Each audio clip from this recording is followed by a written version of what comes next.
Hey, good morning. It's Diane Hockman. Site is dianehockman.com. This is a very intimate video series called Starting Over. It's about me having been in a home business for 22 years, hitting the top stages, becoming the #1 earner in a program, and then going through a kind of a rough personal time, rough divorce, and basically laying down for 5 years.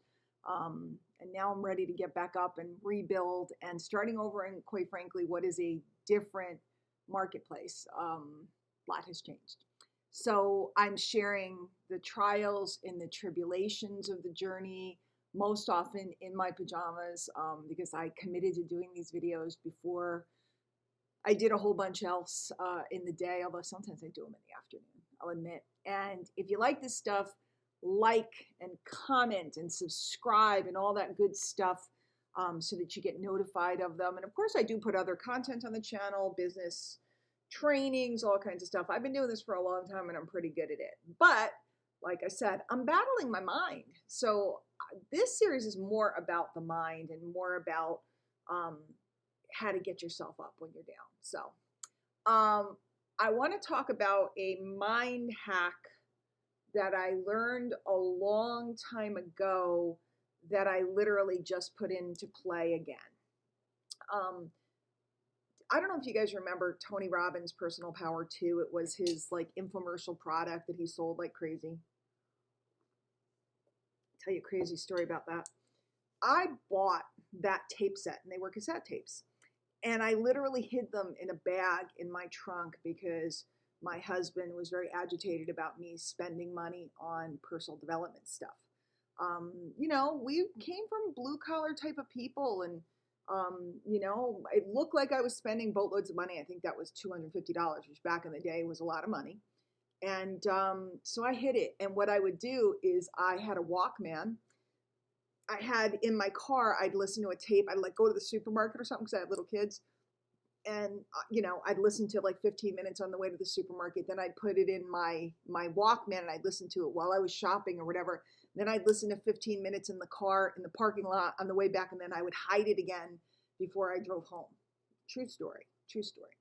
So on those tapes, I'm pretty sure it was on those tapes, but I've listened to so many things over the years. It could be a different set. But he talked about, and this is kind of an NLP, Neurolinguistic Programming trick.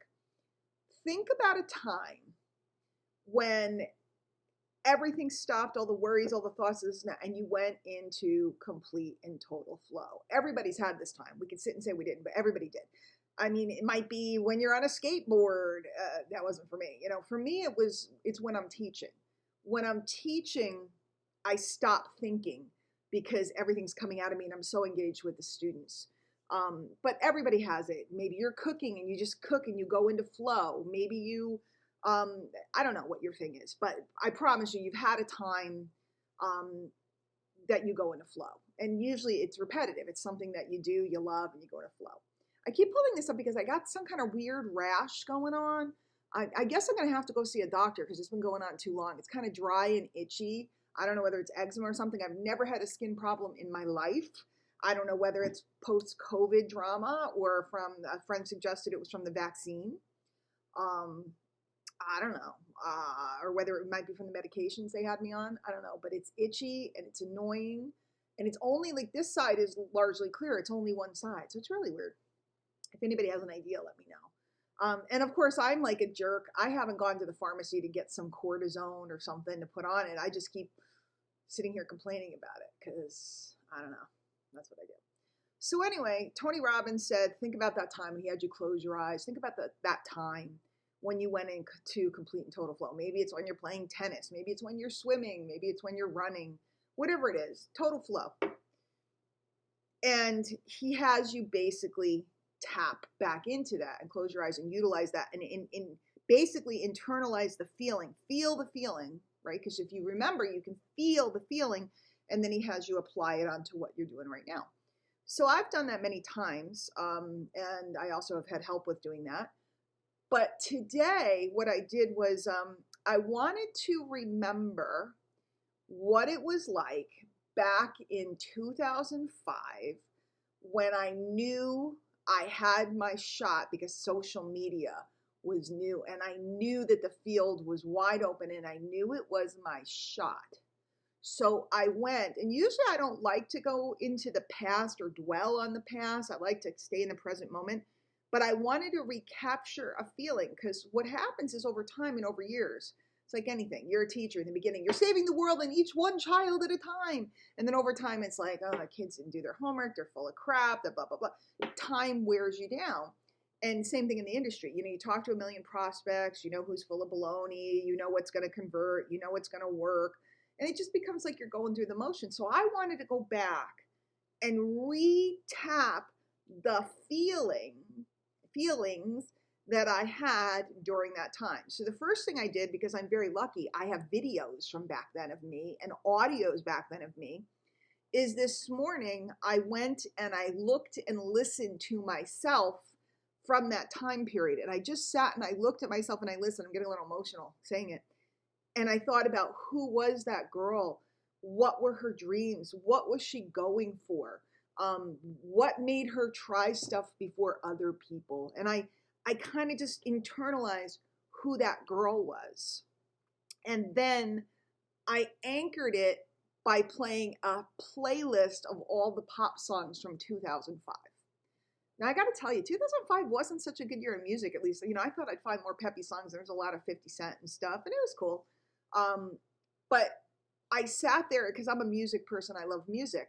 So I sat there and I really thought about, who's that girl?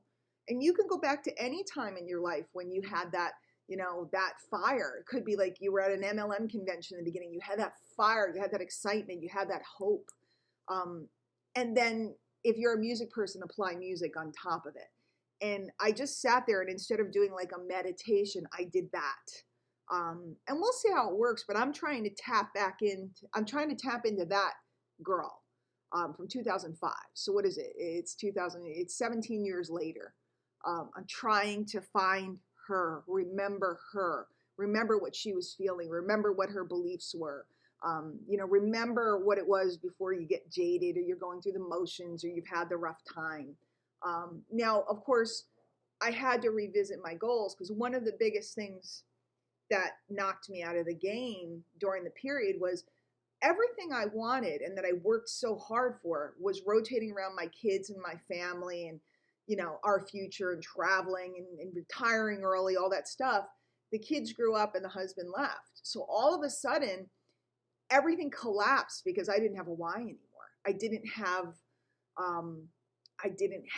that thing that I was going for, because it was always like, okay, I'm going to bolster up the bank account. I'm going to plan this trip. I'm going to make sure we have more money in this or whatever. I'm going to do this. And it was all rotating. I'm going to pay for the kids' college, because we paid for the college in cash.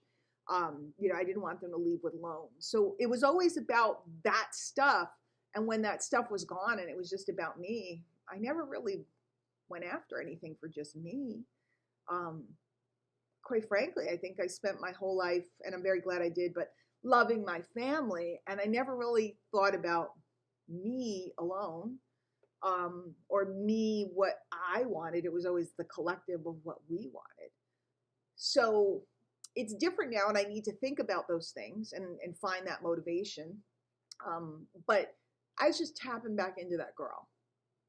So for you, you might want to try some of this. Think about that time when you were in complete and total flow. Think about that time where you just hit it. Not necessarily in business, could be anything. And then really internalize that and really think about it, and then transfer. Because what we tend to do is we think about the time that somebody told us we were stupid or less than or not good enough or not pretty or not handsome, if there's dudes watching. I mean, mostly women have commented, but if there's any dudes, I think I had one dude comment, but if you're a dude, please comment. We tend to flash back to all those moments where somebody said something that made us feel not enough. It's so rare that we go back and focus on the moments where we were in complete bliss and more than enough. And in fact, touching our divinity, our best spirit, our highest self in those moments. So that's the trick. And that's what I'm working on. I had some rough stuff yesterday, and I just got up this morning and I said, look, I can lay down and I can lose more time. I don't have time to lose, guys. I'm too old to lose time, okay? Or I can really, really, really sit and really, really, really find that girl. The girl full of dreams, the girl full of hope, the girl full of naivete in a good way, innocence about the industry, about the space, about social. Back then social media was new and exciting. Nobody thought it was ruining our society, 15, 17 years later, everybody just fights all day on social media. It wasn't like that then. It was exciting. Every new video there were only a handful. Every new post, every new blog post.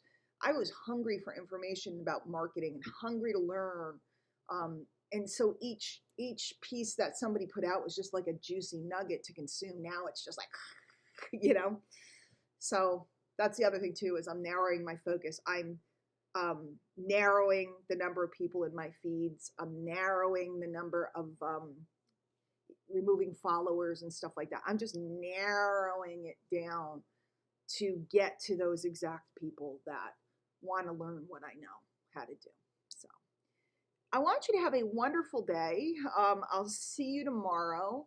I'm going to get some work done. I'm going to do the radio show, and today's going to be kind of like a casual work day, and then probably make a little, I tend to eat dinner in the afternoon really. So make a nice little meal and I don't know, chill out something. It's the winter. I mean, it's the weekend, but it's like cold and nasty and everything. And I don't want to go out in sub-zero temperatures. So I think I shall be staying in. I'll see you guys later.